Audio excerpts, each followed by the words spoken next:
সুপ্রিয় বোয়ালখালীবাসী, বোয়ালখালীর নিপুলদরস্থ বহদ্দারপাড়া সরকারি প্রাথমিক বিদ্যালয়ের সামনে একটি হাইসের মধ্যে গ্যাসের ট্যাঙ্কিতে আগুন ধরে এখানে দাও দাও করে আগুন জ্বলতেছে। আপনারা এগিয়ে আসেন। বোয়ালখালী ফায়ার সার্ভিসে কল করার পরও তারা ফোন রিসিভ করতেছে না। আমি বোয়ালখালী ফায়ার সার্ভিসের যারা কর্মকর্তা আছেন সবার দৃষ্টি আকর্ষণ করছি, যে যেখান থেকে পারেন আগুন নিভানোর জন্য এগিয়ে আসেন। দাও দাও করে আগুন জ্বলতেছে পুরো একটা হাইসের মধ্যে। লোকজন ইতিমধ্যেই চেষ্টা করতেছেন আগুন নিভানোর। বহদ্দারপাড়া সরকারি প্রাথমিক বিদ্যালয়ের সামনে একটা হাইসের মধ্যে আগুন ধরে গেছে, আপনারা দেখতে পাচ্ছেন। দাও দাও করে আগুন জ্বলছে। আপনারা যে দিক থেকে পারেন আপনারা এগিয়ে আসেন আগুন নিভানোর কাজে।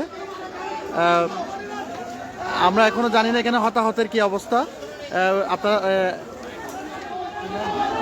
দেখতে পাচ্ছেন এখানে দুই দিকে যান চলাচল বন্ধ রয়েছে, ইলেকট্রিসিটিও বন্ধ করে দেওয়া হয়েছে। ফায়ার সার্ভিসে কল দেওয়ার পর এখনো পর্যন্ত ফায়ার সার্ভিসের কেউ কল রিসিভ করতেছেন না, যার কারণে আমরা লাইভে আসলাম। লাইভে এসে আপনাদেরকে দেখাচ্ছি। আপনারা যেখান থেকে পারেন এসে আমাদের এখানে একটু আগুন নিবানোর কাজে অবশ্যই সহযোগিতা করবেন বলে আমরা আশা রাখছি।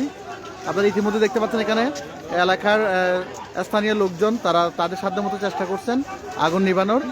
আসলে গাড়িতে গ্যাসের সিলিন্ডার থাকার কারণে অনেকে ভয়ে কিন্তু কাছে যাওয়ার সাহস পাচ্ছে না। কয়েকবার বিস্ফোরণের শব্দ শোনা গেছে।